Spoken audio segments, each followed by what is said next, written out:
ونستغفره نحمده ونستعينه ونستغفره ونعوذ بالله من شرور أنفسنا ومن سيئات أعمالنا من يهده الله فلا مضل له ومن يضلله فلا هادي له وأشهد أن لا إله إلا الله وحده لا شريك له وأشهد أن محمدا صلى الله عليه وسلم عبده ورسوله يا أيها الذين آمنوا اتقوا الله حق تقاته ولا تموتن إلا وأنتم مسلمون يا أيها الناس اتقوا ربكم الذي خلقكم من نفس واحدة وخلق منها زوجها وبث منهما رجالا كثيرا ونساء اتقوا الله الذي تساءلون به والأرحام إن الله كان عليكم رقيبا يا أيها الذين آمنوا اتقوا الله وقولوا قولا سديدا يصلح لكم أعمالكم ويغفر لكم ذنوبكم ومن يطع الله ورسوله فقد فاز فوزا عظيما ألا إن أصدق الكلام كلام الله وخير الهدي هدي محمد عليه الصلاة والسلام وشر الأمور محدثاتها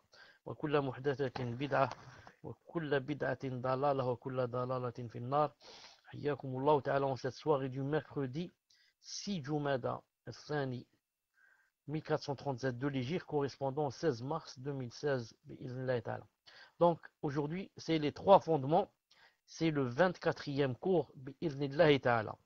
Est-ce que vous m'entendez de loin ou bien normal? Est-ce que vous m'entendez de loin ou bien normal?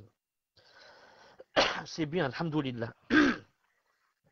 Si vous vous souvenez, la fois passée, on avait parlé on s'était arrêté à quoi? L'attestation que Muhammad alayhi salatu salam est le messager d'Allah subhanahu wa ta'ala. Et on avait expliqué ce qu'a dit Cheikh Ibn Uthaymin rahimahullah ta'ala en commentant cette attestation. En commentant cette attestation bi'idhnillahi ta'ala. Aujourd'hui, toujours par rapport à cette attestation du prophète sallallahu alayhi wa sallam qu'il est le messager, on va lire ce qu'a dit Cheikh Najmi rahimahullah ta'ala. Il a dit, lorsqu'il a cité le verset لَقَدْ جَاءَكُمْ رَسُولٌ مِّنْ أَنفُسِكُمْ عَزِيزٌ عَلَيْهِ مَا عَنِتُّمْ حَرِيصٌ عَلَيْكُمْ بِالْمُؤْمِنِينَ رَءُوفٌ رَحِيمٌ. Certes, un messager parmi vous est venu à vous. Le mal que vous subissez lui pèse. Il est plein de sollicitude envers vous, bon et miséricordieux envers les croyants. Sourate Tawbah, verset 128. Cheikh Najmi rahimahullah ta'ala dit, certes, un messager pris parmi vous est venu à vous. C'est-à-dire qu'il est un homme comme vous, qui de plus parle votre langue, éprouve les mêmes sentiments que vous. Il est donc réellement des vôtres. Et ceci, après qu'Allah l'ait élu en le chargeant de transmettre un message. Ce verset est donc adressé aux Arabes en particulier et aux gens en général. Aux Arabes, car il est des leurs. Il parle la langue des Arabes qui le connaissent et le comprennent. Avant que le Coran ne lui soit révélé, il était le plus véridique d'entre eux dans ses paroles et le plus honnête malgré sa pauvreté. Il était si réputé pour son honnêteté que celui qui voulait placer un objet en dépôt le lui confiait, si bien qu'il le surnommait Mohammed, fils de Abdullah l'honnête. L'honnête ici, il ne parle pas d'Abdullah, son père, mais Mohammed. Mohammed, fils de Abdullah l'honnête. Mais lorsqu'il les a appelés à l'islam, ils l'ont traité de menteur. Se sont opposés à lui et lui ont collé toutes sortes d'étiquettes, l'accusant parfois d'être un grand menteur, parfois d'être un sorcier, d'autres fois d'être un devin. Il s'acharna donc de patience jusqu'au jour où Allah Azza wa Jalla lui accorda la victoire. Ceux qui ne l'avaient pas encore fait adhérèrent alors à la religion qu'il prêchait, en particulier lorsque les portes de la Mecque lui furent ouvertes et qu'il conquit la ville. Les tribus arabes commencèrent alors à lui envoyer des délégations pour lui annoncer leur conversion. Et Allah ne reprit pas son âme avant que toute la péninsule arabique n'ait embrassé la religion qu'il prêchait. Que les éloges et le salut d'Allah soient sur lui. Le sens du verset, lorsqu'il a dit « ce que vous subissez lui pèse », il dit c'est-à-dire ce que vous subissez est important pour lui et le préoccupe. Allah Ta'ala dit وما محمد إلا رسول قد خالت من قبله الرسل أفإن مات أو قتل انقلبتم على عقابكم ومن ينقلب على عقبيه فلن يضر الله شيئا وسيجزي الله الشاكرين. Sourate 8 verset 144. Muhammad n'est qu'un messager. Muhammad n'est qu'un messager. N'est qu'un messager. Des messagers avant lui sont passés. Muhammad n'est qu'un messager. Des messagers avant lui sont passés. S'il mourait, donc, ou s'il était tué, retourneriez-vous sur vos talents? Quiconque retourne sur ses talents ne nuira en rien à Allah. Et Allah récompensera bientôt les reconnaissants. Il y a certains gens qui étaient musulmans et que Allah Ta'ala nous préserve, ont apostasié. Ils croient qu'en apostasiant, ils vont faire du mal à Allah. Ou bien ils vont faire du mal à l'islam. Ou bien ils vont faire du mal aux musulmans. Jamais de la vie. Jamais de la vie, jamais de la vie. Celui qui a apostasie ne s'est fait du mal qu'à lui-même. Et quel mal, quel mal. S'il avait bu de l'alcool, moins grave. Fait de la zina, moins grave. Voler, escroquer, tuer, moins grave. Mais apostasie, vous savez ce que ça veut dire? Ça veut dire rentrer éternellement en enfer pour ne plus jamais en sortir. Alors que s'il avait fait tous les autres péchés à part le shirk, il rentre en enfer et il sort. Il a dit si Allah Ta'ala ne lui pardonne pas, il est même possible qu'il lui pardonne et qu'il n'aille pas du tout en enfer. Mais apostasie et mourir sur le shirk et le kufr, ça veut dire j'ai perdu à jamais le paradis. J'ai perdu à jamais le paradis, à jamais. Donc c'est vraiment très grave. Qu'Allah Ta'ala nous préserve. Ensuite, nous, alhamdoulilah, on ne rit pas des gens. Là, on dit, on est mieux qu'eux. Ça peut nous arriver à nous tous. Qu'Allah Ta'ala nous préserve. Attention que tu dises, oh, moi, je suis pas comme eux. Ah, moi, je vais mourir sur le tawhid. Attention. D'ici demain, on ne sait pas ce qu'il y a comme fitna et comme épreuve et comme je ne sais quoi. C'est pour ça le prophète alayhi salam disait beaucoup Ya muqallib al-qulub, sabbit qalbi ala dinik. Ya muqallib al-qulub, sabbit qalbi ala dinik. Il demandait à Allah subhanahu wa ta'ala qui renversait les cœurs de raffermir son cœur sur le din. Le prophète alayhi salam, il demande cette chose. Nous, ne sommes-nous pas plus en droit que lui de demander cette chose, de demander, de faire cette dua pour que Allah subhanahu wa ta'ala nous raffermisse sur l'islam et sur la droiture. Non. Cheikh dit rahimahullah ta'ala, sa vigilance concerne le fait qu'il s'attache à leur foi et se conforme aux enseignements qu'il leur a dispensés. Et ce au point qu'Allah aille jusqu'à lui reprocher cet excès de vigilance en disant فَلَعَلَّكَ بَاخِعٌ نَفْسَكَ عَلَى آثَارِهِمْ إِنْ لَمْ يُؤْمِنُوا بِهَذَا الْحَدِيثِ أَسَفًا. Non. Verset, Surah 18, verset 6. Tu vas peut-être te consumer. Allah Ta'ala dit au prophète alayhi salam, tu vas peut-être te consumer de chagrin parce qu'il se détourne de toi et ne croit pas en ce discours. Vous voyez à quel point le prophète sallallahu alayhi wa sallam se préoccupait des sahaba et des musulmans. Au point où Allah Ta'ala a témoigné. Il a dit tu vas peut-être mourir de chagrin. Pourquoi? Parce qu'il se détourne de toi et ne croit pas en ce discours. J'ai dit des musulmans, des kuffars qui se détournaient de lui. Des kuffars qui se détournaient de lui. Quant aux musulmans, ils s'occupaient aussi beaucoup d'eux. En leur apprenant le din, en leur montrant les choses qu'il ne faut pas faire, en les exhortant vers ce qui ravit Allah subhanahu wa ta'ala. Et comme ça. Cheikh dit rahimahullah ta'ala, l'important ici est de comprendre que l'attestation indiquant que Muhammad alayhi salam est le messager d'Allah constitue la deuxième partie de la double attestation et complétant la première.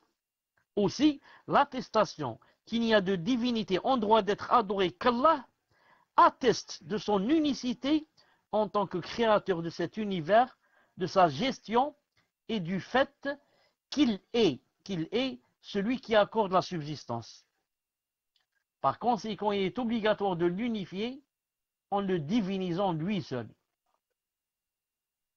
Ensuite, quand on a lu la fois passée où Cheikh Mohammed ibn Abd Wahhab dit et l'attestation que Mohammed est le messager d'Allah signifie obéir à ses ordres, croire à son message, s'écarter de ce qu'il a interdit et défendu et n'adorer qu'Allah qu'en se conformant à la loi qu'il a apportée.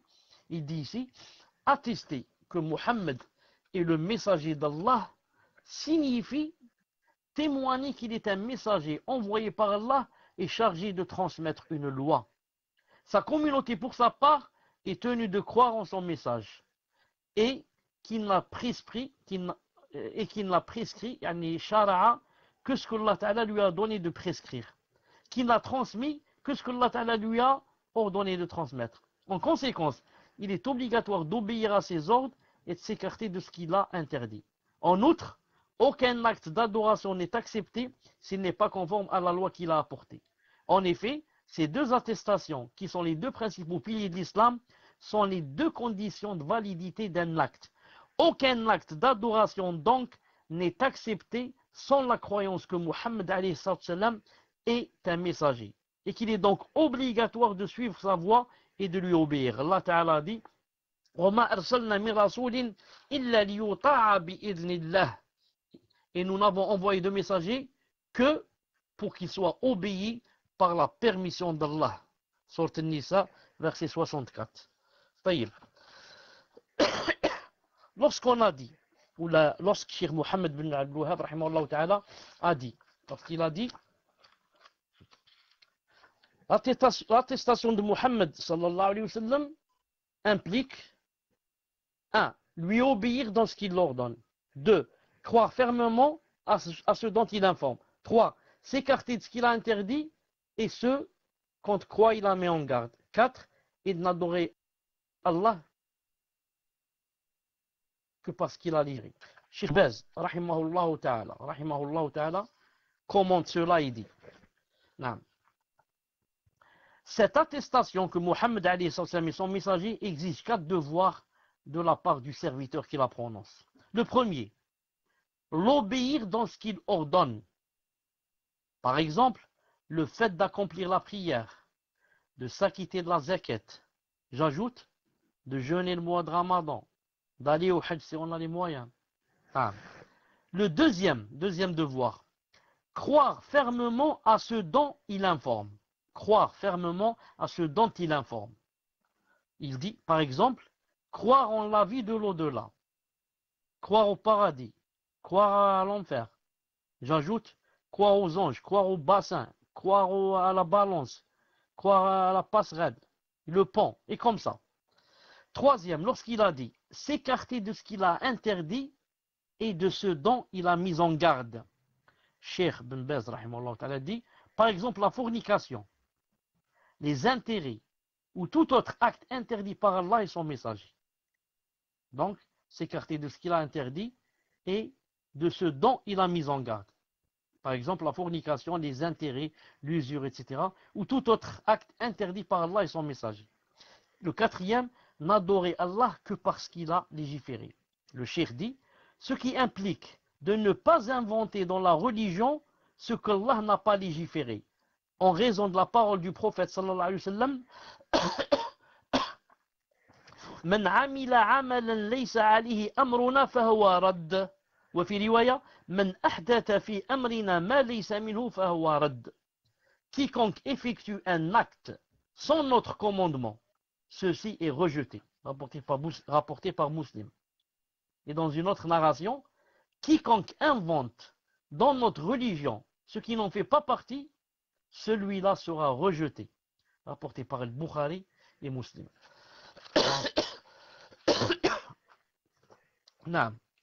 Maintenant, on va voir ce qu'a dit Cheikh Suhaimi, hafidahullah ta'ala, par rapport à l'attestation que Mohammed alayhi salam est le messager d'Allah. Taïb, je m'adresse à vous d'abord. Est-ce que vous m'entendez? Alhamdulillah. On peut continuer. Il n'y a pas de mashakil. Alhamdulillah. On est connecté, alhamdulillah. La preuve concernant l'attestation que Muhammad alayhi salam est le messager, c'est la parole d'Allah. لقد جاءكم رسول من أنفسكم عزيز عليه ما عنتم حريص عليكم بالمؤمنين رؤوف رحيم. Certes, un messager issu de vous-même est venu à vous, auquel pèsent lourd les difficultés que vous subissez, qui est plein de sollicitude pour vous et qui est envers les croyants compatissant et miséricordieux. Tawbah 128. La signification de l'attestation que Muhammad est le messager d'Allah, c'est 1. Obéir à tous ses commandements. 2. Attester de la véracité des informations dont il nous a fait part. 3. S'écarter de ce qu'il a interdit et réprimé. 4. Et n'adorer qu'Allah avec ce qu'il a légiféré. Telle est la signification de l'attestation que Muhammad alayhi salam est le messager d'Allah. Et c'est le second pilier du tawhid, car le tawhid repose sur deux piliers, deux colonnes. L'attestation qu'il n'existe de divinité digne d'adoration sauf Allah, et l'attestation que Muhammad alayhi salam est le messager d'Allah. Attester que Muhammad alayhi salam est le messager d'Allah n'est pas une simple parole que l'on prononce par la langue. Naam. Ce n'est pas une simple parole que l'on prononce par la langue. Bien au contraire, cette attestation implique de notre part que nous l'imitions et suivions son exemple dans toute chose, petite ou grande. Naam. Imagine que je dise Naam, Ashhadu anna Muhammadan Rasulullah. Je reconnais que Muhammad c'est le messager d'Allah. Ensuite, je te dis, le messager d'Allah sallallahu alayhi wa sallam a dit que, par exemple, Yawm al-Qiyamah, on doit traverser un pont. Tu me dis, non, il n'y a pas ça, il n'y a pas dans le Coran, j'ai pas trouvé le pont. Non, alors je ne crois pas à ça. Je te dis, il dit qu'il y a un bassin dans lequel les croyants vont boire, ce qui était sur sa sunna. Je te dis, non, par exemple, il n'y a pas ça. Mes parents ne m'ont jamais dit ça, ça fait 40 ans qu'ils prient, ils ne m'ont jamais dit ça. Non, mais puis il n'y a pas ça dans le Coran. Donc là, tu n'as pas attesté que Muhammad est son messager. C'est-à-dire, en d'autres termes, comme dit ici le cheikh, tu as attesté seulement par ta langue, pas par ton cœur. Pas par ton cœur. Tu as attesté seulement par ta langue. Donc ça n'a t'a servi à rien de dire que c'est le prophète, alayhi salam. Ensuite tu le démons. Quand il dit quelque chose, tu dis non, c'est pas vrai. Donc, à quoi ça t'a servi? Il dit ici. Attester que Muhammad alayhi salam est le messager d'Allah entraîne nécessairement de notre part que nous suivions son exemple dans toute chose, petite ou grande. Comme nous dit Allah Ta'ala dans le Coran, لَقَدْ جَاءَكُمْ رَسُولٌ مِّنْ أَنفُسِكُمْ عَزِيزٌ عَلَيْهِ مَا عَنِّتُّمْ حَرِيصٌ عَلَيْكُمْ بِالْمُؤْمِنِينَ رَءُوفٌ رَحِيمٌ. Certes, un messager issu de vous-même est venu à vous, auquel pèsent lourd les difficultés que vous subissez, qui est plein de sollicitude pour vous, et qui est envers les croyants compatissant et miséricordieux. Allah Ta'ala dit aussi, لَقَدْ كَانَ لَكُمْ فِي رَسُولِ اللَّهِ أُسْوَةٌ حَسَنَةٌ لِمَنْ كَانَ يَرْجُو اللَّهَ وَالْيَوْمَ الْآخِرِ وَذَكَرَ اللَّهَ كَثِيرًا. Al-Ahzab 21. Vous avez dans le messager d'Allah un excellent modèle à suivre pour quiconque espère en Allah et au jour dernier et invoque Allah Azza wa Jalla fréquemment. Le prophète sallallahu alayhi wa sallam, dit le cheikh, a transmis le message. Il s'est acquitté de ce qui lui avait été confié. Il a conseillé la communauté. Il a combattu pour Allah d'un bon combat. Et il a laissé la communauté sur une voie claire, de nuit comme de jour. Ne s'en écarte qu'une personne vouée à la perdition. Ainsi, le sens de l'attestation que Muhammad alayhi salatu salam est le messager d'Allah implique que nous lui obéissons dans les choses qu'il nous a ordonnées, que nous attestions la véracité des choses dont il nous a informés, que nous nous écartions des choses qu'il a interdites et réprouvées, et que nous n'adorions Allah uniquement, qu'Allah uniquement, en nous basant sur la législation qu'il nous a transmise, sans en rajouter quoi que ce soit, ni en enlever quoi que ce soit. Naam. Donc voilà vraiment ce que veut dire yani, j'atteste que Mohammed alayhi salam est son messager. Son messager, ça veut dire qu'il a été envoyé par Allah subhanahu wa ta'ala. Pourquoi? Pour nous montrer yani, comment l'adorer. Comment adorer Allah. Car si Allah ta'ala nous avait laissé à nous-mêmes, s'il nous avait dit, Tayyib, vous avez reconnu que je suis votre créateur, que c'est moi qui régis le monde, etc. Et vous avez reconnu que vous devez m'adorer, mais je vous laisse libre cours. Adorez-moi comme vous voulez. Qu'est-ce qui va se passer? Il y a un grand désordre, un grand désordre. Wahad, il va prier 100 rak'at par jour. L'autre, il va dire non, ça suffit 2. L'autre, il va jeûner 6 mois. L'autre, il va jeûner 1 jour par an. Et comme ça, chacun va adorer comme il veut. Mais attester que Mohammed est son messager, ça veut dire je n'adore Allah Azza wa Jal que par le biais de cet homme, alayhi salam. Alors quiconque dit que je peux m'en passer de lui devient kafir. Quiconque dit moi je peux adorer Allah Ta'ala sans le prophète, il devient kafir. qu'Allah Ta'ala nous préserve. Ainsi, il dit ici, le cheikh dit, car il nous a transmis. Pourquoi on doit le suivre? Et c'est lui qui nous ramène la législation d'Allah subhanahu wa ta'ala. Car il nous a transmis de manière complète et détaillée. Et il a éclairci tous les points. Il a clarifié tous les sujets. Et ce, avant de rejoindre Allah Azza wa Jal. Le prophète sallallahu alayhi wa sallam nous a tout expliqué en détail avant de mourir sallallahu alayhi wa sallam. C'est pour ça qu'il disait taraktukum ala al-mahajjati al-bayda layluha kanahariha la yazigu anha illa halik. Je vous laisser sur la voie droite 2 jours comme de nuit, 2 jours comme de nuit. La voie droite, c'est clair que 2 jours je la vois, je peux marcher dessus, je ne dévie pas.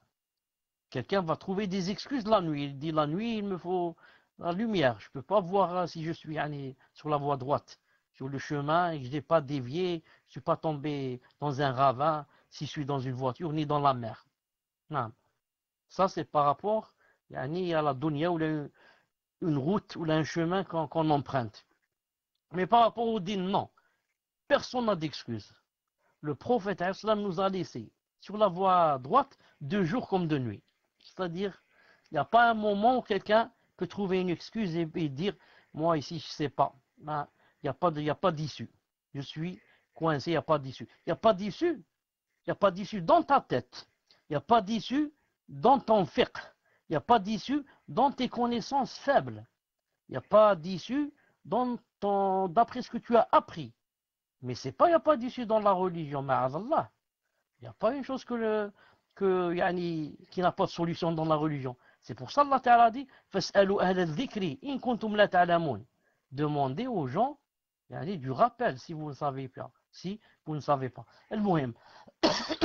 Lorsque le cheikh a montré que il nous a clarifié tous les sujets, éclairci tous les points, alayhi salam, avant de mourir, il dit, écoutez bien le hadith qui va venir, il dit, comme le rapporte l'imam al-Bukhari, rahimahullahu ta'ala, dans son sahih, d'après le hadith de Abi Dharr al-Ghifari, radiyallahu ta'ala anhu, qui a dit, qu'est-ce qu'il a dit, Abu Dharr, radiyallahu ta'ala anhu? Écoutez bien ce qu'il a dit.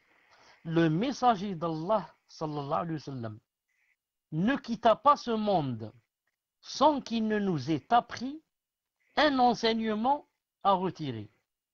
Ne serait-ce celui d'un oiseau battant ses ailes dans le ciel.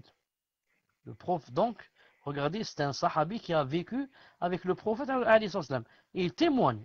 Il dit, il ne nous a pas quittés sans qu'il ne nous ait appris un enseignement à retirer, ne serait-ce que si un oiseau bat des ailes dans le ciel, il nous dit, cet oiseau c'est tel genre et voilà comment il fait son nid ou quelque chose comme ça. Non, même les oiseaux, subhanallah, un oiseau dans le ciel pour nous, c'est pas important. Ça. Mais lui, non, il a dit pour te montrer, il a montré toutes choses. C'est pour ça que il y a un hadith authentique qui, si je me trompe pas, c'est aussi le hadith de Abu Dharr, ou bien Salman. J'ai le doute entre Salman et Abu Dharr radiallahu ta'ala anhuma, qu'un juif, yani, ou des juifs, ont voulu rire. On lui a dit, votre prophète, yani, euh, vous a montré toutes choses, même, yani, ils ont dit comment yani, faire les grands besoins. Non, yani, même comment yani, vous faites dans les toilettes. Il a dit, naam, c'est vrai. Il a dit, c'est vrai. Il nous a montré que yani, quand on fait la chose, on ne doit pas donner yani, ni de face ni de dos à la qibla.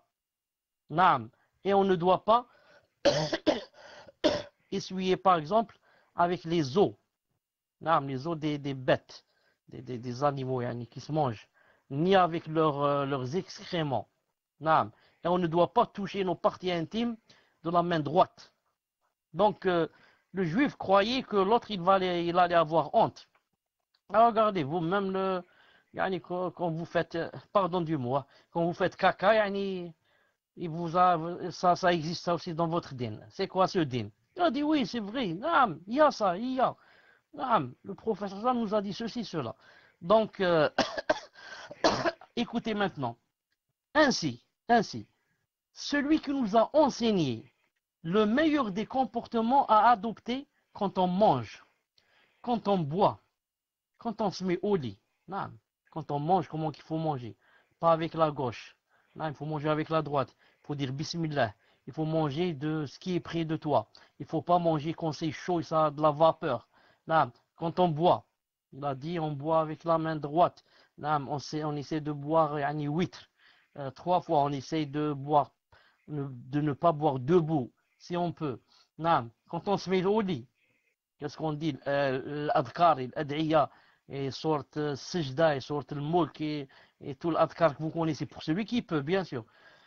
Il a dit, alors, celui qui nous a enseigné comment adopter quand on mange, quand on boit, quand on se met au lit. Quand on se met au lit, bien sûr aussi, si on est... Ou là, il va le citer. Non, il a dit, quand on voyage aussi. Non, qu'est-ce qu'on dit comme adkar avant de quitter la maison? Qu'est-ce qu'on dit à la famille? Et eux, ils répondent, et si on monte sur la monture, Bismillah, Allahu Akbar, Alhamdulillah, Subhanallah, sakhara lana hada wa ma kunna lahu muqrinin, wa inna ila rabbina lamunqalibun. Ensuite, raccourcir la salade, avoir le droit de ne pas manger, de ne pas jeûner pendant le voyage, avoir le droit d'essuyer sur les chaussettes et les souliers pendant 3 jours et 3 nuits, parce qu'on est en voyage. Il a dit, donc, celui qui nous a montré ce qu'on fait en voyage, celui qui nous a enseigné les meilleurs des comportements à adopter lors des rapports conjugaux. Lors des rapports conjugaux, qu'est-ce qu'il faut faire, qu'est-ce qu'il ne faut pas faire, qu'est-ce qu'il faut dire, Bismillah, Allahumma jannibna shaitan, wa jannib shaitan ma zartana, ou des besoins naturels. Comment quand on rentre aux toilettes, on dit A'udhu billah min khubthi wal khaba'ith, on rentre avec le pied gauche, même si c'est pas cité dans le hadith. On sort avec le pied droit, on dit Ghufranak. Et il a dit, celui qui nous a expliqué tout cela en détail, est-il imaginable qu'il ait oublié de nous transmettre quoi que ce soit concernant la religion? Subhanallah al-Azim. C'est très logique. C'est très logique. Celui qui te montre comment, quand tu vas dans les toilettes, comment tu fais, comment tu t'assois, et qu'est-ce que tu dois dire, et qu'est-ce que tu ne dois pas dire, et comment tu sors avec quel pied, etc. etc. Est-ce que celui-là, c'est possible qu'il ne te montre pas quelque chose qui a un rapport avec la salat, par exemple, et la zakat et le hajj, et le siyam, et il va te parler de choses pareilles que les frères musulmans appellent les futilités. Ils appellent ça les épluchures. Comme ça, tu connais un ikhwani, comment tu le reconnais? Quand tu lui parles de ces choses-là, ou de la barbe, ou du ramis, il te dit c'est des épluchures, tout ça. C'est pas l'essentiel. L'essentiel, c'est la Palestine. Regarde les juifs, ce qu'ils font à nos frères là-bas et nos sœurs. Les bombes et ceci, cela, les tortures. Et toi, tu me parles toujours de quand je rentre aux toilettes, voilà comment je fais, voilà comment je fais pas, je rentre avec la gauche, je rentre avec la droite. Allez, arrête, allez, arrête. Il te dit arrête. C'est pas ça l'islam. Non. Et bien sûr, eux, le problème c'est quoi? Ni ils n'ont fait les sunan que nous, alhamdoulilah, on fait, ni ils ont réglé le problème avec les juifs. Donc ils ont laissé les deux. Nous au moins, si on n'a rien fait avec les juifs, mais on a fait les sunan. Moi j'ai appliqué comment je rentre aux toilettes, comment je sors. Ce que je dis, ce que je dis pas. Non. Qu'est-ce que je fais quand je dors et qu'est-ce que je fais quand je me lève et qu'est-ce que je dis, etc. Et lui, il n'a rien fait. Il a critiqué, c'est tout. Il critique. Non, c'est des épluchures. Épluchures, certains disent, si tu dis comme ça, tu peux rentrer dans le coffre. Pourquoi? Car tu as dit que la sunna du prophète islam est une épluchure. Et les épluchures, vous savez que leur destination, c'est la poubelle. Non. Quand on épluche les pommes de terre ou bien les oranges, où est-ce qu'on jette les épluchures? On ne va pas les laisser à la maison, les mettre comme des cadres, les accrocher sur le mur. On va les jeter dans la poubelle. Toi, tu dis que tout ça, c'est de l'épluchure, c'est des épluchures, des choses qui n'ont pas de valeur, n'ont pas de valeur. Miskin, tu es loin du din. Tu es loin, loin, loin, loin du din. Beaucoup loin, il y a frères musulmans, frères mouflissoun. C'est pas frères musulmans, frères mouflissoun, qui ont fait faillite. Non, qui ont fait faillite. Ils n'ont pas l'ouala al-bara. Ils n'ont pas l'aveu et le désaveu. Tous pour eux, c'est des frères. Car nous sommes tous des musulmans. Et Allah a dit, innama al-mu'minuna ikhwa. Les croyants sont des frères. Naam, comme ça. Les tablirs, c'est des frères. Les ahbash, c'est des frères. Naam, les rafidites, c'est des frères. Ils embrassent les rafidites s'ils les rencontrent. Ils embrassent les chiites et les iraniens. Ils les embrassent et les enlacent. Ils disent, vous êtes nos frères. Naam, Allah a dit, nous sommes tous des frères. Même si tu insultes Aïcha, même tu dis que Aïcha fait la zina, c'est pas grave. Naam, nous sommes des frères, on va combattre les juifs. Naam, toi tu combats les juifs, toi. Toi, Allah Ta'ala va te donner la victoire, toi, sur les juifs. Allah Ta'ala va te donner la victoire. Naam. Alors que tu n'as pas pu avoir la victoire sur ton shaitan. Ton shaitan qui est collé à toi et ton nefs qui se trouve entre tes deux flancs, à droite et à gauche, tu n'as pas pu la mater. Ton nefs, tu n'as pas pu la mater, tu vas faire le djihad des sionistes. Arrête de... Dis ça à ceux qui ne te connaissent pas. Dis ça à ceux qui ne te connaissent pas. Il dit ici, alors est-il possible qu'il ait oublié de nous transmettre quoi que ce soit concernant la religion? Est-il concevable qu'il ait eu un manquement, qu'il ait eu, c'est-à-dire, avec la liaison, qu'il ait eu un manquement dans la transmission du message qu'Allah lui avait chargé de nous transmettre? Ma'adallah, moi je réponds, je dis Ma'adallah, que Allah Ta'ala nous protège. Et même le cheikh dit ici, non, bien entendu, ceci n'est pas possible, ce n'est pas imaginable. Il est inconcevable qu'il ait oublié de nous transmettre quoi que ce soit dans son message prophétique. Et de ce fait, vu qu'il nous a transmis et tout clarifié, il nous est interdit d'innover en ce qui concerne la religion. Il ne nous est pas permis d'introduire dans la religion quoi que ce soit n'en faisant pas partie. C'est pour ça que, comme disait l'imam Malik, il a dit celui qui ajoute que fait une bid'a, c'est comme s'il disait que le prophète islam n'a pas tout montré. Donc le din est manquant. Il manque de quelque chose dans le din, je dois compléter. Subhanallah al-azim. Il y a tout dans la charia. ربي قال في القرآن وما فرطنا في الكتاب من شيء. On n'a rien délaissé dans ce livre, c'est-à-dire dans le Coran. Comment? Il dit comme ça et toi tu dis il manque des choses. Le prophète a dit Man ahdatha fi amrina hada ma laysa minhu fa huwa rad.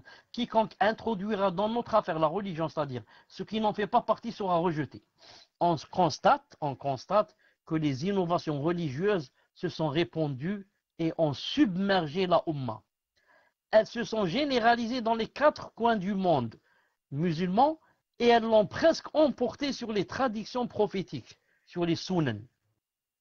Et nous dirons même qu'aujourd'hui, si tu mets en garde contre une pratique innovée, si tu mets en garde les gens contre une bid'a, ils vont penser que tu leur interdis de pratiquer une sunna.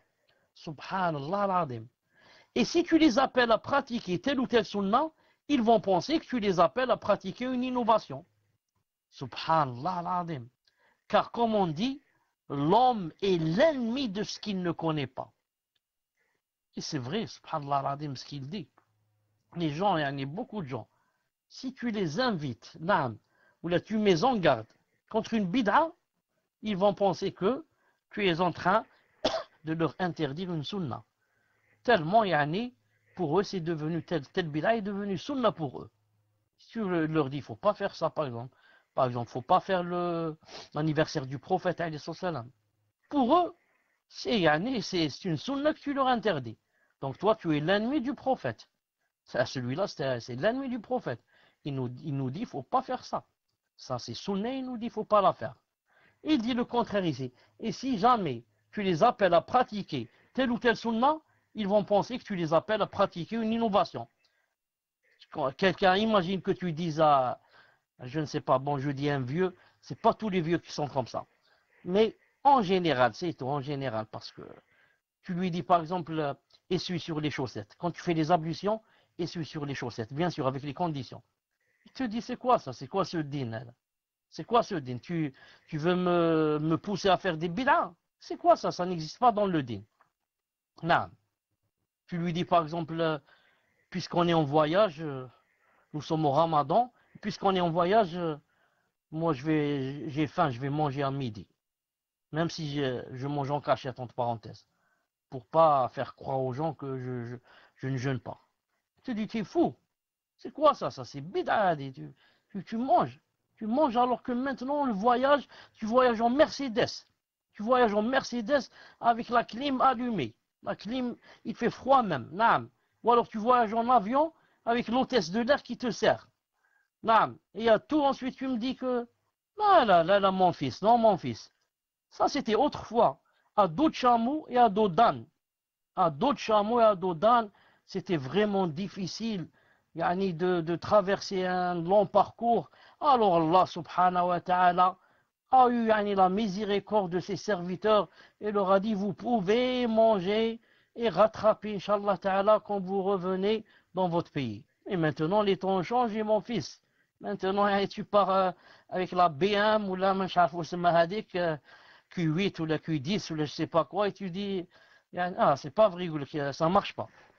Il y a des gens qui, de nos jours, le tayammum, ils n'acceptent pas. Le tayammum, subhanallah al-azim, il va faire le wudu alors qu'il est mourant. Il est mourant. Pour se lever, aller à la salle de bain, il faut le prendre. 2 personnes doivent le prendre. Et il ne peut pas, et il tremble, il a la fièvre, il a quoi? Fais le tayammum. Allah Ta'ala t'a donné une permission. Reste dans ton lit, Abi, reste dans ton lit. Reste dans ton lit, alité. Je te ramène ici, là, un peu de poussière, ou le trab, ou un caillou, ou n'importe quoi, il fait le tayammum. Oh non, mon fils, tayammum, c'était autrefois, pas de nos jours. Subhanallah al-Azim, il dit ici, parmi les innovations qui se sont répandues à notre époque, il y a le fait que les gens aient spécifié le mois de Rajab pour l'accomplissement des rites et d'adoration particulières, comme le fait de jeûner spécialement un jour de ce mois. Il y a qui de nos jours, quand c'est le mois de Rajab, ils jeûnent au moins un jour. Je dis c'est un mois particulier. Ou d'accomplir tel ou tel acte d'adoration, en prétendant que ce jour correspond à l'anniversaire du voyage nocturne et de l'ascension. Il te dit ce jour correspond à l'Isra ou le Mi'raj. C'est pour ça que je vais prier la nuit et je vais jeûner le jour.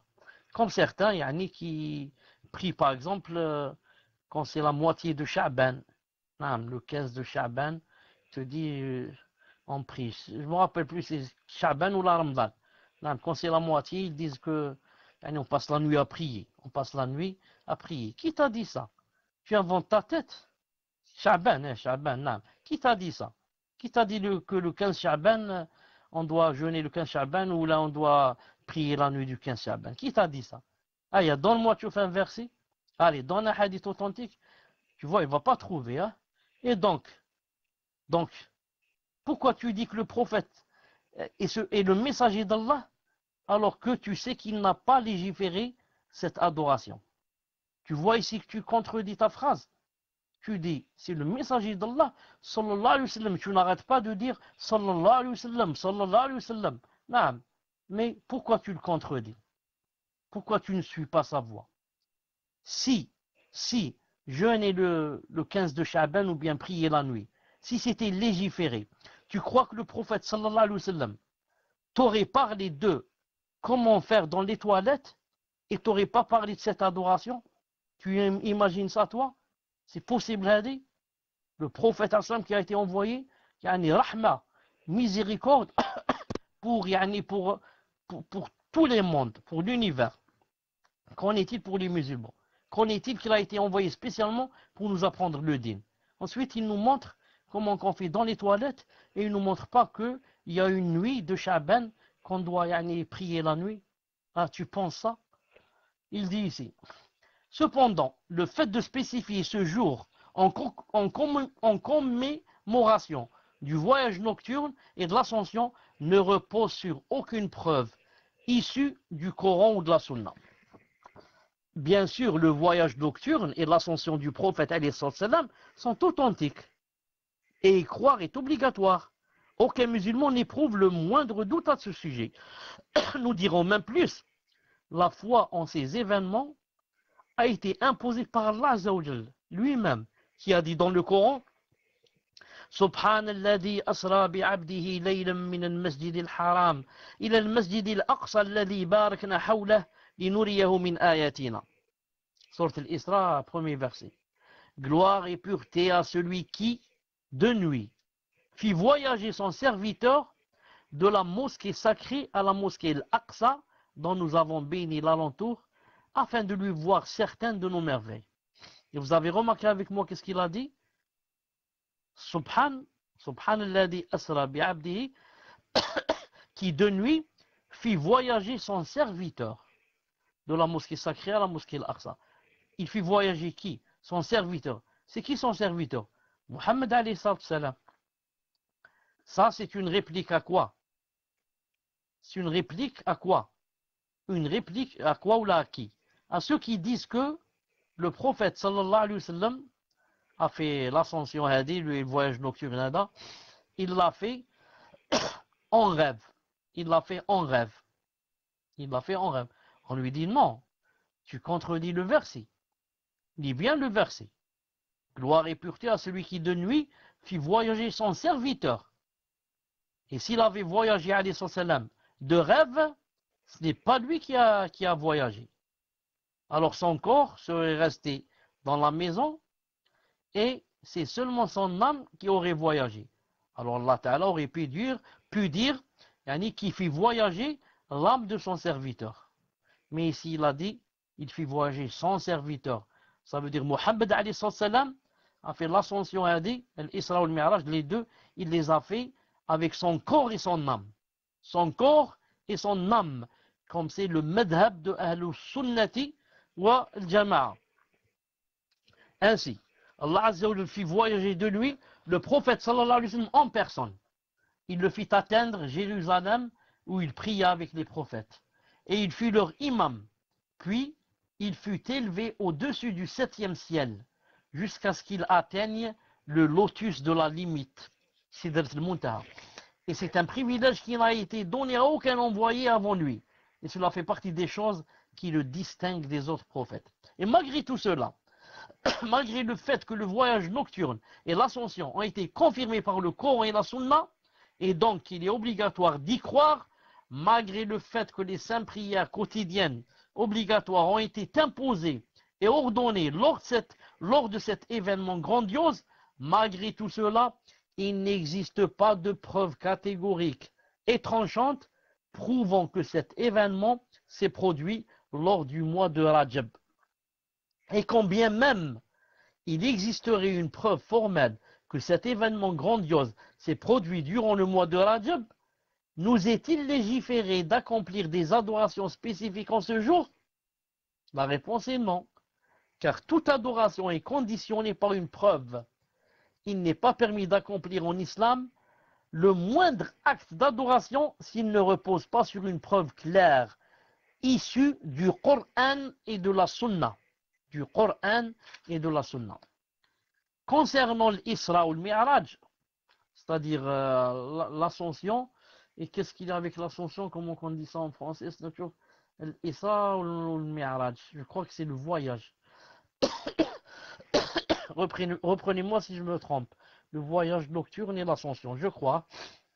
Concernant l'Isra ou le Mi'raj, après cet événement, le prophète sallallahu alayhi wa sallam a vécu près de 13 années. Et il n'a jamais exécuté le moindre acte d'adoration ou le moindre rite en rapport avec cet événement. Allons-nous dire que nous sommes plus attachés que lui à nous conformer à la vérité? Allons-nous dire que nous sommes plus soucieux, plus attentifs que lui quant au fait de pratiquer la religion? Bien sûr que non. Ainsi, le fait de fêter ou de commémorer l'anniversaire du voyage nocturne et de l'ascension est une bid'a qui a vu le jour au IVe siècle de l'Hégire. Le fait de fêter ce jour, le 27e nuit du mois de Rajab, est apparu dans l'islam au IVe siècle. Imaginez, 4 siècles après. Le prophète, qu'est-ce qu'il a dit? Les meilleurs gens, c'est mon siècle. Ensuite, le 2e siècle et le 3e. Donc, pourquoi cette bid'a, ou zama, pourquoi cette adoration n'a pas eu lieu, n'est pas apparue pendant les 3 siècles? Parce que ce sont les 3 meilleurs siècles. Les 3 meilleurs siècles où il n'y avait que la sunna du prophète sallam, il n'y avait pas de bid'a. Donc, elle a eu lieu après les 3 meilleurs siècles. Il dit ici,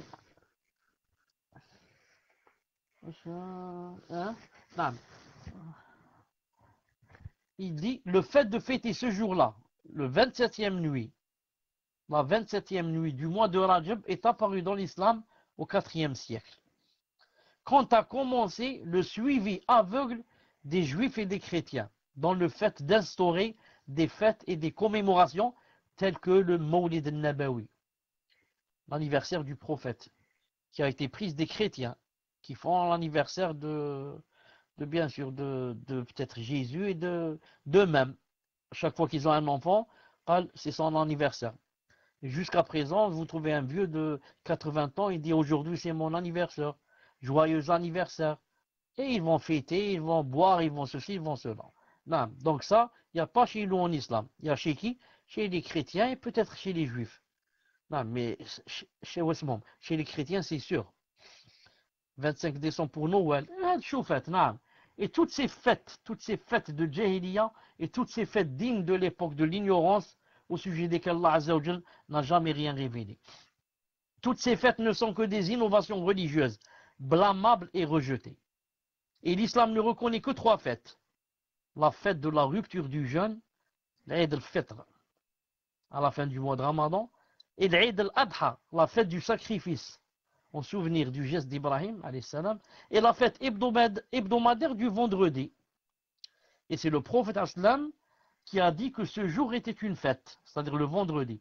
En dehors de ces 3 fêtes, l'Aïd, il n'existe aucune commémoration ni fête en islam, ni fête d'anniversaire, ni fête nationale, ni du voyage nocturne et de l'ascension, ni fête des lentilles, ni fête des oignons, ou quoi que ce soit, ni fête de la femme, ni fête de la science, ni fête de l'homme, ni fête de l'arbre, ni fête du caillou, ni fête de la vache, ni la fête de l'amour, ni la fête de l'amitié, ni la fête de l'indépendance, ni la fête de la guerre, ni rien. La fête des mères, la fête des pères, la fête des frères, la fête des sœurs, la fête des cousins, la fête des oncles, la fête des tantes, la fête... ça se termine jamais. Non, tout ça, c'est bid'a sur bid'a. On a 3 fêtes, c'est tout. 3 fêtes en islam. Mais toutes les fêtes innovées n'ont vu le jour et ne sont apparues qu'après la mort du prophète sallallahu alayhi wa sallam. 400 ans, afouan, 400 ans après sa mort sallallahu alayhi wa sallam. Imaginez, 400 ans après sa mort alayhi wa sallam, pour que on commence à voir le jour, c'est bid'a. 400 ans, c'est bid'a était quoi? Était, comment dirais-je, ma cache, impossible. 400 ans, elle n'avait pas eu lieu. C'est la sunna qui dominait, qui régnait. La sunna du prophète sallallahu alayhi wa sallam. Quand sont venus les mubtadi'a, ils ont commencé donc à nous inventer des choses. Il dit ici, aussi, nous posons cette question. Lesquels sont dans la vérité? Lesquels? Les premiers musulmans et ceux qui vécurent lors des 3 premiers siècles de l'islam, c'est-à-dire les 3 meilleurs siècles de l'islam, comme a dit le prophète sallam, qu'est-ce qu'il a dit?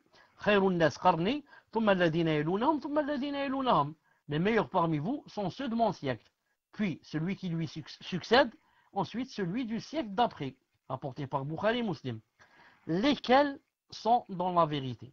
Les premiers musulmans et ceux qui vécurent lors de ces 3 siècles,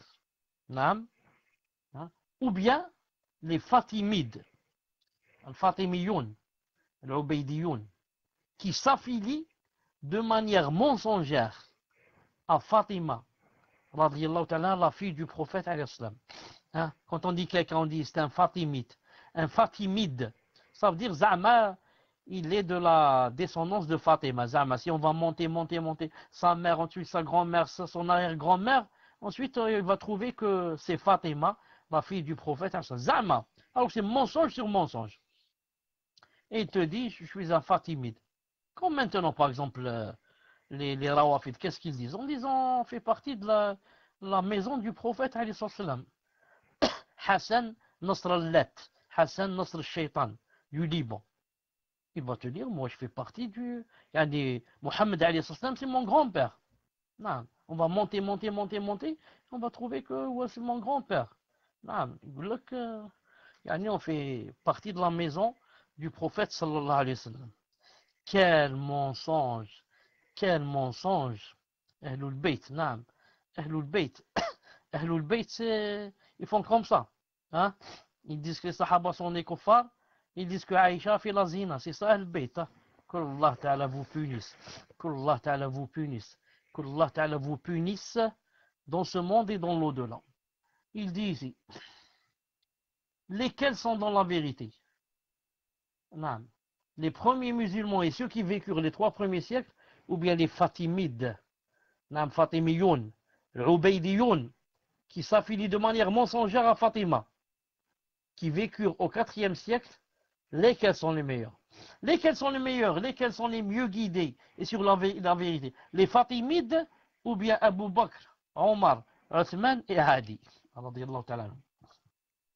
Eux qui aimaient le prophète bien plus que n'importe qui sur terre.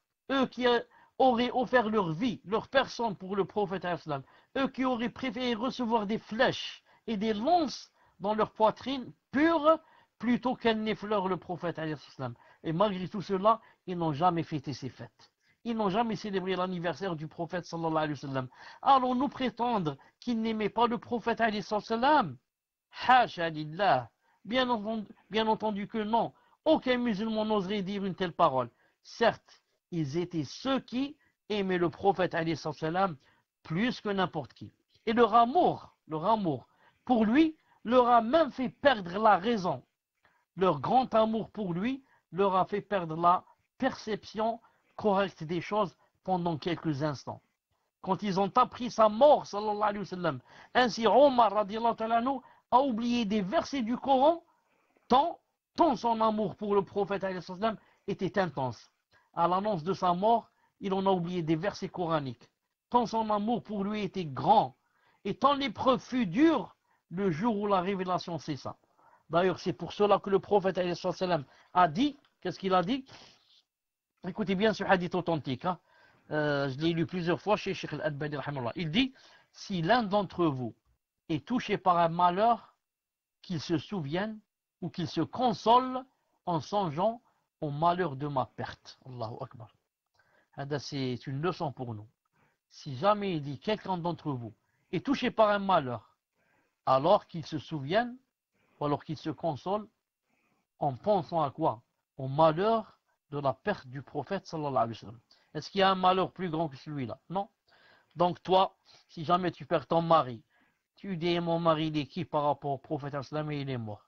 Si tu perds un enfant, et mon enfant est qui par rapport à Ibrahim, le fils du prophète sallallahu alayhi wa sallam, qui est mort. Et comme ça. Il n'y a pas plus grand malheur que la perte du prophète sallallahu alayhi wa sallam. Mais ce qui est étonnant, et montre que les rawafid, les chiens, sont des menteurs, c'est que, pourquoi ils n'appliquent pas ce hadith? Pourquoi ils pleurent jours et nuits, zama, c'est pas vrai, sur le Hussein? Hein? Ont-ils pleuré une seule fois sur le prophète alayhi sallam? Pourquoi on voit le prophète si loin? Ont-ils pleuré une seule fois sur Hassan, le frère de Hussein? Pourquoi? Ils ont le même père, Fatima, Ali, et la même mère, Fatima. Pourquoi ils pleurent seulement sur Hussein, ils ne pleurent pas sur Hassan? Pourquoi cette injustice? Ensuite, supposons que, alhamdoulilah, nous on sait qu'ils ne vont pas pleurer sur Hassan parce qu'il s'est désisté de la gouvernance pour Muawiyah. Et eux, Muawiyah, radiyallahu ta'ala, c'est leur plus grand ennemi. Ma'adish, saha. Donc ils détestent Hassan à cause de cela. Ils ne parlent jamais de lui. El-Muhim. Pourquoi ne pleurent-ils pas, si c'était permis de pleurer comme ça, jours et nuits, pourquoi ne pleurent-ils pas Ali? Ali, radiyallahu ta'ala, le gendre du prophète, sallallahu alayhi wa sallam, l'époux de Fatima, et le père de Hassan, le Hussein. Vous pleurez beaucoup le Hussein. Son père est mieux que lui, Ali. C'était le 4e calife. Pourquoi vous ne le pleurez pas? Si c'était permis de pleurer, ce n'est pas permis. Si c'était pleuré, vous avez compris. Donc, c'est mensonge sur mensonge. Et encore moins, il pleure le prophète, sallallahu alayhi wa sallam. S'il y avait quelqu'un qu'on devait pleurer jours et nuits, si c'était permis, on aurait pleuré le prophète, sallallahu alayhi wa sallam, jours et nuits. Mais ce n'est pas permis. Et eux, ils vont pleurer sur qui? Sur le Hussein, jours et nuits, et se déchirer les vêtements et se griffer les joues, en faisant exactement ce qu'a interdit le prophète, sallallahu alayhi wa sallam, qu'Allah ta'ala les punisse comme il le mérite. Il dit, quand il a cité le hadith, qu'il se console en songeant au malheur de ma perte, il dit, c'est-à-dire la perte du messager d'Allah, sallallahu alayhi wa sallam, qui fut le plus grand malheur qui frappa les musulmans, le jour où cessa la révélation venant du ciel. Ainsi, quand on informa Omar, radiyallahu ta'ala anhu, de la mort du prophète, sallallahu alayhi wa sallam, il en perdit la tête. Sa perception des choses disparut, son discernement fut altéré, il fut abasourdi, frappé de stupeur, consterné. Il agrippa son épée et sortit de chez lui, menaçant de couper la tête à quiconque oserait prétendre que le prophète sallam est mort. Il a dit, quiconque prétend que Mohammed est mort, je frappe son cou. C'est-à-dire, je lui coupe la tête. C'est ça l'amour authentique, l'amour véritable pour le prophète sallam. Et ça n'a rien à voir avec les prétentions de ceux qui disent aimer le prophète sallam, yani ceux qui tapent sur des tambourins et qui jouent de la flûte chaque année lors de la commémoration de l'anniversaire de la naissance du messager d'Allah sallallahu alayhi wa sallam. Naam. Moi j'aime le prophète alayhi wa sallam. Je l'aime beaucoup. Naam. Quelle est la preuve? La preuve, moi, une fois par année, on achète du poulet, on achète du riz, on fabrique quelque chose qu'on appelle ici la rishta, naam, qui ressemble un peu à des macaronis ou quelque chose comme ça, quelque chose de spécial. Naam. Et on achète des bonbons, on achète des fruits, on achète les amandes, on achète beaucoup de choses, masha'Allah. On allume des bougies, on allume des bougies, on fait des anachis de la nuit, jusqu'à attention, hein, jusqu'à 1h du matin. Non, des fois jusqu'à 2h du matin. Tellement l'amour du prophète est grand. Non, peut-être même jusqu'au Fajr. Là, il ne faut pas oublier ça. Il ne faut pas oublier, nous on aime le prophète. Allez, salat salam. Les voisins ne l'aiment pas. Il y a il y a un barbu en face de nous avec son épouse en djilbab. A'oudou billah. Jamais ils n'ont commémoré la fête. Jamais. Ensuite, ils disent on aime le prophète. C'est quoi? C'est ça, aimer le prophète. Aimer le prophète. Non, jamais ils n'ont égorgé un poulet. Jamais. Alors là, entre parenthèses, je profite, pour dire, je suis en train de critiquer. Hein. Certains vont dire, ils vont écouter seulement ce passage, ils vont me coller sur le dos que je dis le contraire. Attention. Hein. Une fois, une voisine a dit à une de mes filles, elle lui a dit, je n'ai jamais entendu ton père, c'est la première fois que je l'ai entendu hier au Partok. Ma fille lui a dit, ah bon, et qu'est-ce que tu l'as entendu dire? Elle a dit, je l'ai entendu dire, Alhamdoulilah que je suis passé à la fille. Alhamdoulilah que je suis passé à la fille. Alors, attention, là, vous allez prendre le contraire. Hein. Alors, qu'est-ce qu'on disait ici? Non, on disait ici? Non, cela, il dit ici, cela leur amour est mensonger. Car s'ils éprouvaient un véritable amour pour le prophète, ils auraient délaissé ces innovations. Car ce sont des innovations claires et nettes. Si ton amour pour lui était véridique, tu lui obéirais. Car on obéit toujours à celui qu'on aime. Quand on aime quelqu'un, qu'est-ce qu'on lui fait? On lui obéit ou bien on désobéit? On lui obéit. Car le prophète a mis en garde contre les innovations. Et il fait partie de l'obéissance au messager d'Allah, sallallahu alayhi wa sallam, qu'on abandonne et qu'on délaisse toute innovation et toute invention religieuse que les gens ont pu introduire dans la religion d'Allah. Ainsi, Omar radiallahu ta'ala anhu s'est levé. Et il avait oublié la parole d'Allah Azza wa Jal quand il nous dit وَمَا مُحَمَّدٌ إِلَّا رَسُولٌ قَدْ خَلَتْ مِنْ قَبْلِهِ الرُّسُلُ أَفَإِنْ مَاتَ وَقُتِلَ انقلبتم على عقابكم. Muhammad n'est qu'un messager, des messagers avant lui sont passés. S'il mourait donc, ou alors il serait tué, retourneriez-vous sur vos talons? Pourquoi a-t-il oublié alors qu'il n'était pas de son habitude d'oublier? Il dit, c'est le grand amour qu'il portait au prophète Aslam et son choc vis-à-vis de ce grand malheur qui venait de frapper son cœur et celui des musulmans qui lui avait fait tout oublier et qui avait altéré son raisonnement, et c'est pour cela qu'il s'est mis à dire en brandissant son épée, quiconque prétend que Mohammed est mort, je frappe son cou. Puis Abu Bakr est arrivé, radiallahu ta'ala anhu, lui qui avait accepté cette épreuve et qui était resté ferme face à ce malheur, l'acceptant avec patience et endurance. Et ceci ne dévalorise aucunement Omar, radiallahu ta'ala anhu, car Omar lui est excusé, car l'énormité de la chose lui avait fait perdre sa raison. Il ne rejetait pas la vérité. Il ne rejetait pas la vérité. Il avait juste perdu la raison pendant quelques instants. C'est pour cela, quand il a entendu la parole de Abu Bakr, c'est-à-dire le verset, il l'a accepté. Il s'est soumis totalement au décret d'Allah. Et quelle fut la parole d'Abu Bakr? Qu'a dit Abu Bakr? Abu Bakr s'est adressé aux gens en disant, aux gens, quiconque d'entre vous qui adorez Muhammad, qu'il sache que Muhammad est mort. Et quiconque d'entre vous adore Allah, alors certes Allah est vivant et ne meurt point. Puis il a récité le verset, وَمَا مُحَمَّدٌ إِلَّا رَسُولٌ قَدْ خَلَتْ مِنْ قَبْلِهِ الرُّسُلُ. La fin du verset. C'est-à-dire Muhammad n'est qu'un messager, et s'il mourait donc, etc. On l'a vu. Alors Omar dit alors, c'est comme si je n'avais jamais entendu ce verset auparavant. Alors que Omar connaît bien le Coran, il connaît bien ce verset. Il a dit, c'est comme si la première fois que je l'entendais. Non. Subhanallah, comme s'il n'avait jamais entendu ce verset. Et Omar continue en disant, et mes pieds défaillirent. C'est-à-dire qu'il accepta l'ordre et le décret d'Allah et qu'il s'y soumit complètement, patientant et endurant en espérant la récompense d'Allah.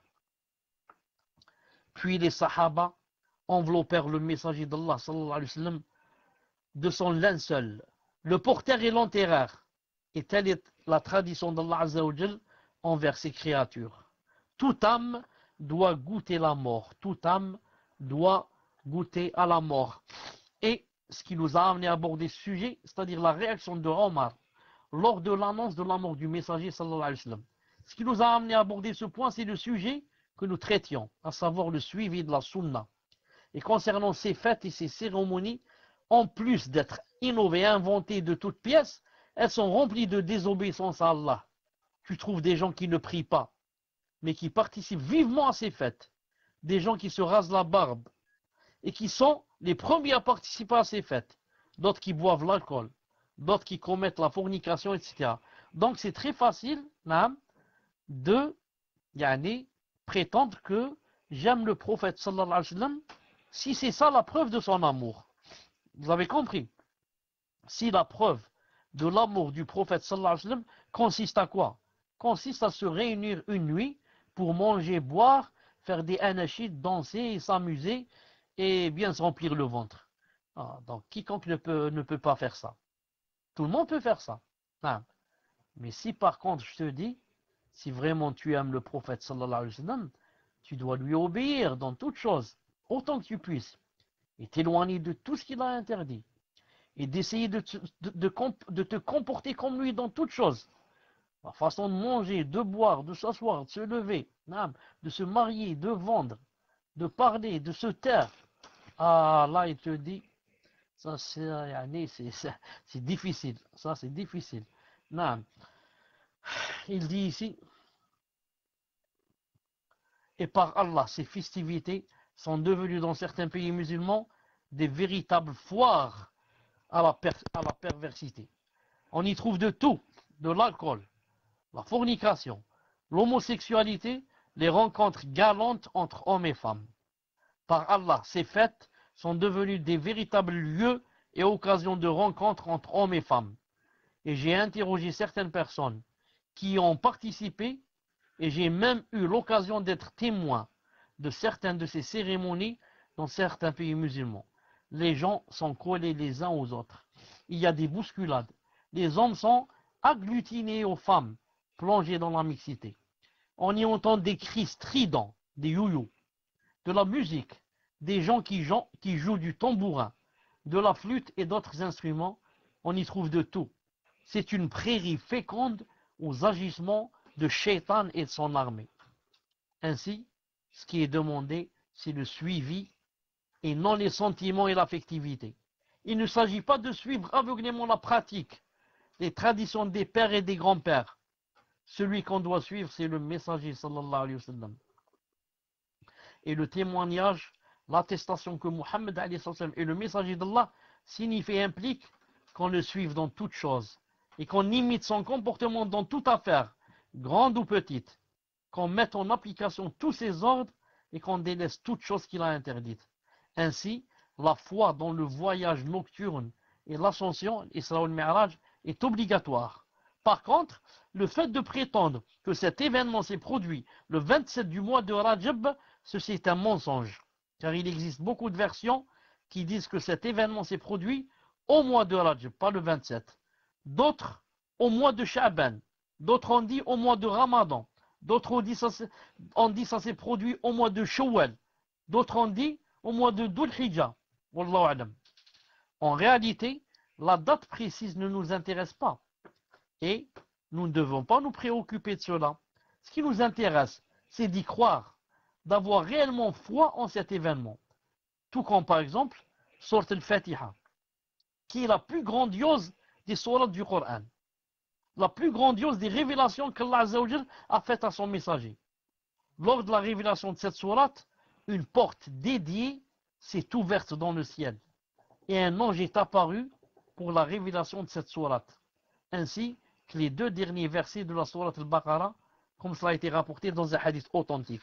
Ici j'ouvre une parenthèse pour dire, nous on sait tous que c'est Jibril alayhi salam qui descendait le Coran d'Allah subhanahu wa ta'ala vers Muhammad sallallahu alayhi wa sallam, vers son cœur. Mais ça, c'est pour la plupart du Coran. Sinon pour le Fatiha et les deux des derniers versets de sourate al-Baqarah, c'est un autre ange qui les a descendus. Un autre ange. Là. Ce qui nous intéresse, nous, c'est d'apprendre cette sourate, d'apprendre le Fatiha, pour prier avec et la mettre en pratique. Et d'avoir foi dans le fait qu'elle est la parole d'Allah. il ne nous est pas demandé de connaître la date de sa révélation. Naam. Est-ce que quelqu'un qui ne connaît pas quand est-ce qu'il est descendu le Fatiha, est-ce qu'il va aller en enfer? Ou est-ce que Allah Ta'ala va lui dire, je vais t'enlever des hasanat, ou je vais te priver du paradis? Celui qui connaît ça, alhamdoulilah, une science en plus. Celui qui ne connaît pas ça, il n'y a ni péché ni rien. L'essentiel, c'est quoi? Est-ce que je connais le sens de ces versets? Est-ce qu'ensuite, après les avoir connus, est-ce que j'applique les sens de... quand je dis, alhamdoulilah, rabbil alamin, ensuite je dis, Iyyaka na'budu wa iyyaka nasta'in. Seul toi, j'adore. Seul toi, je demande de l'aide. Est-ce que c'est vrai? Seul lui, Azza wa Jalla, on l'adore? Est-ce que c'est vrai? Seul lui, Azza wa Jalla, on lui demande de l'aide? C'est l'essentiel. C'est pas l'essentiel. Quelqu'un vient nous dire ce verset, par exemple, cette sourate, c'est un exemple. Là, elle est descendue le 17e jour du Ramadan. C'est un exemple. Et on bat. Ça rentre dans le terrir. Ça, c'est l'histoire. Il nous apprend des choses par rapport à l'histoire. Quel mois, quelle date, quelle année, quel siècle. C'est bien, alhamdoulilah. Mais est-ce que c'est ça l'essentiel? Je te dis, allez, lis-moi le Fatiha, tu lis tout faux. Iyaka na'bud, tu dis Iyaka, au lieu de dire Iyaka avec shidda. Iyaka na'budu, ou Iyaka nasta'in. Tu dis Iyaka na'bud, Iyaka, comme ça. Il n'y a pas le shidda. Iyaka, certains ont dit c'est le soleil. J'adore le soleil. Certains ont dit c'est le tambour. J'adore le tambour. Tu n'as pas mis le shidda sur le ya. Et tu viens nous dire que ce verset ou cette sourate est descendu tel jour et tel mois. Tu laisses l'essentiel pour nous parler de choses qui ne sont pas importantes. Qui ne sont pas importantes par rapport à le fait de comprendre les versets et de les appliquer. Sinon, si quelqu'un connaît ces choses, la date, etc., c'est important pour les ulama, etc. Il dit ici, la même chose pour la bataille de Badr, qu'on appelle le jour du discernement, le jour de la piété. Le jour où Allah a sauvé a accordé la victoire aux croyants. Qu'est-ce qui nous intéresse dans cette bataille? C'est d'y avoir foi. Et d'avoir foi dans ce qui nous a été rapporté au sujet de cette bataille, au sujet de cette grande victoire. Et que Allah Azza wa Jalla a envoyé une troupe d'anges pour soutenir les croyants, etc. Et il ne nous est pas demandé de nous préoccuper de la date précise. C'est quand exactement les Badr? C'était pendant le Ramadan ou là pendant Sha'ban? Le 15 ou le 10? C'est pas ça le plus important. Si c'était un lundi ou un jeudi, etc. La date historique ne nous est d'aucune utilité dans le cadre de l'adoration. Écoutez bien, aucune utilité dans le cadre de l'adoration. Je peux adorer Allah Azza wa Jal sans connaître l'histoire, la date, etc. et le mois. Par contre, elle est utile pour la science en général. Celui qui connaît, c'est quand a eu la bataille de Badr est mieux que celui qui ne connaît pas. C'est tout. Mais pas pour l'adoration. Pas pour, moi si je ne connais pas, ça veut dire que je vais avoir des péchés, ma salat n'est pas acceptée. Non. Il dit, la date historique ne nous est utile, ne nous est d'aucune utilité dans le cas de l'adoration. En ce qui concerne les savants, les historiens musulmans, c'est autre chose. Il en va de même pour toutes les batailles. Pour terminer, sachez mes frères, le cheikh dit que le fait de commémorer des fêtes ou des événements historiques s'apparente au suivi aveugle des juifs et des chrétiens. C'est du taqlid. Le fait de spécifier des jours précis pour des adorations précises ou des rites ou des fêtes ne repose en rien sur notre charia. En tout acte d'adoration nécessite une preuve claire issue du Coran et de la Sunna. Aussi, apportez-nous une preuve issue du Coran et de la Sunna quant au fait de commémorer le 27 du mois de Rajab, et pareil pour la commémoration de l'anniversaire du prophète. De même, le fait de jeûner spécifiquement le mois de Rajab ne repose sur rien. Et ce n'est pas correct. Bien sûr, celui qui veut jeûner peut se rapprocher d'Allah Azza wa Jal, pour se rapprocher d'Allah Azza wa Jal, peut le faire n'importe quel mois. Il peut jeûner chaque lundi ou chaque jeudi, ou 3 jours par mois, les jours de la pleine lune. Et le prophète Islam n'a jamais jeûné un mois entier en dehors du mois de Ramadan, sauf le mois de Sha'ban.